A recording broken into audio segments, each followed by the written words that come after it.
Aurora and Arthur Petrova, a trip to Kidspace, Romford.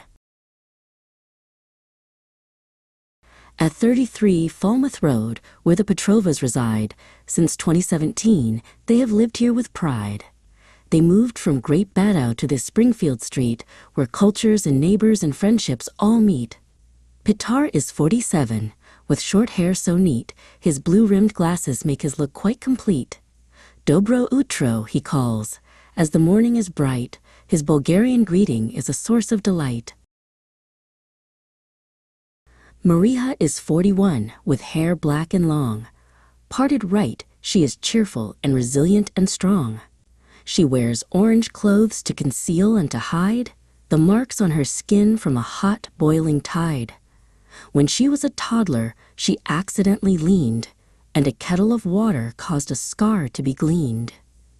But she smiles through the memory. Her spirit is bright, an orange-clad beacon in the soft morning light. It's the 6th of January, a Saturday morning. The winter sun rises, the windows adorning. Arthur turned 10 just the day before now, a decade of life with a jubilant brow. He wears green-rimmed glasses and hair that is short, a loquacious young fellow of the talkative sort. Aurora is 11, his sister and friend, with pink-rimmed glasses and energy to spend. The house is a museum of Balkan design, where Bulgarian ornaments and memories entwine. Outside in the driveway, 2 vehicles wait to transport the family through the garden gate. Maria has a Polo, a 2004 gray, a reliable hatch for a rainy Essex day. But for the big trip, the BMW is the prize, a Black Series 3 estate in the family's eyes. Harlow, the Dalmatian, a princess of grace, sits with a formal and dignified face. I believe, she remarks in a voice quite refined, that a journey of note has been recently designed. She speaks with a poshness, a regal albeit. To see her in person is a visual treat. She avoids the dirt and the dust and the grime, a dog who is elegant and ahead of her time. But Kiev the ginger cat, a villainous soul, seeks to sabotage plans and maintain his control. A dreadful cacophony, the feline protests. I object to these children and their noisy guests. He narrows his eyes in a bittersweet glare, with a swish of his tail and a villainous air. He finds the logic of play quite lackluster and thin, a ginger-furred master of a cynical grin. Arthur is homeschooled, a scholar of note, learning the lessons that the tutors once wrote. Sharon Adams arrives with her Yorkshire refrain. "Eh up, Arthur lad," she says, ignoring the rain. She's 32, dressed in black, with a bob of light brown, the kindest instructor in all of the town. With blue eyes and glasses, rectangular and dark, she brings to his studies a scholarly spark. Ruby Taylor helps too, though she's not here today, to guide Arthur's mind in a brilliant way. Until April arrives and he starts a new school, his education is varied and follows no rule. He is reticent never. Sharon laughs with a cheer. His exemplary progress is perfectly clear. The family prepares for the trip to begin, as Petar starts the engine with a mechanical spin. They pile in the BMW, black and so sleek, a 2013 model, the ultimate peak. Springfield is diverse, a spacious locale, where every neighbor is a precious pal. The diversity here is a beautiful sight, a tapestry woven in the morning light. Ready? Petar asks, as he shifts into gear. The light at the end of the tunnel is near. Aurora and Maria sit on the left side as the BMW starts its smooth, powerful ride. The engine accidentally gives a loud, sudden vroom, chasing away any shadows of gloom.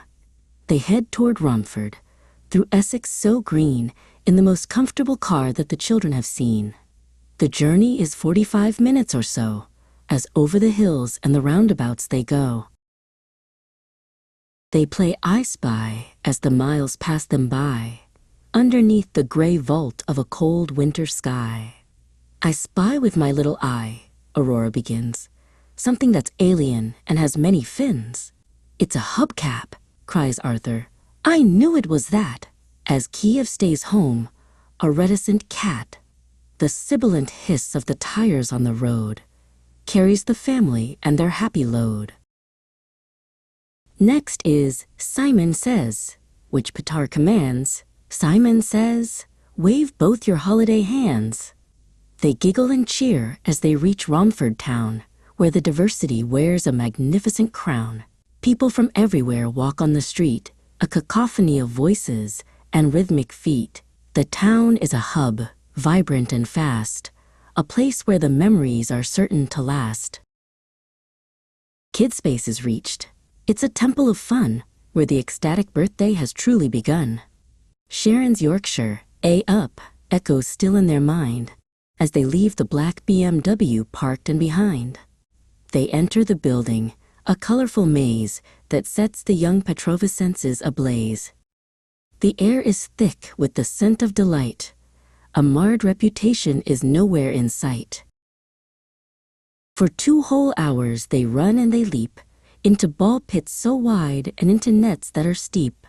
Arthur climbs ropes like a fish out of water, followed by Aurora, Petar's brave daughter. They collaborate on the climbing and slides, taking the peaks and the valley-bound rides. No malfunction of spirit, no quarrel or fuss, just the logic of joy for the 4 of us. The slides are like waterfalls, plastic and fast, built for a speed that is destined to last. Aurora zooms down with a high-pitched wee, the most loquacious girl that you ever did see. Arthur is right on her heels with a shout. This is what being a 10-year-old is about. They elude the boredom and alienate gloom in every corner of every playroom. Petar and Mariha watch from the side, filled with ecstatic and parental pride. They are growing so fast, Petar says with a sigh, as a lackluster cloud floats away in the sky. Mariha nods, her orange dress bright. They are the stars of our life and our light. They speak in Bulgarian, soft and so sweet, making the family's joy quite complete. At 1800, the clock strikes the hour, ending the play with its magical power. They walk to the BMW, tired and elate, passing through the Kidspace exitway gate. The sky is now dark, a velvety black, as they start the long journey and travel right back. The day was exemplary, penultimate fun, the best birthday trip for a 10-year-old son.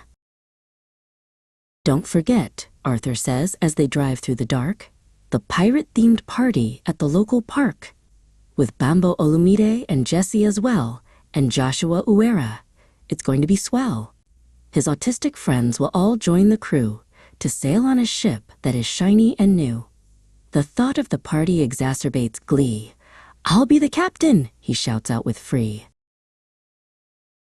Back home at Springfield, the house is so warm, a fortress of safety away from the storm. The gray Polo sits in its usual spot as they enter the house and the tea is made hot. Baths are the next thing, with bubbles and foam, the superior comfort of being at home. They put on pajamas, all cozy and soft, while Kiev the cat watches from up in the loft. They say their prayers with a quiet, calm grace before sleep settles over each tired young face. Tomorrow is Sunday, a day for the soul, to keep the whole family happy and whole.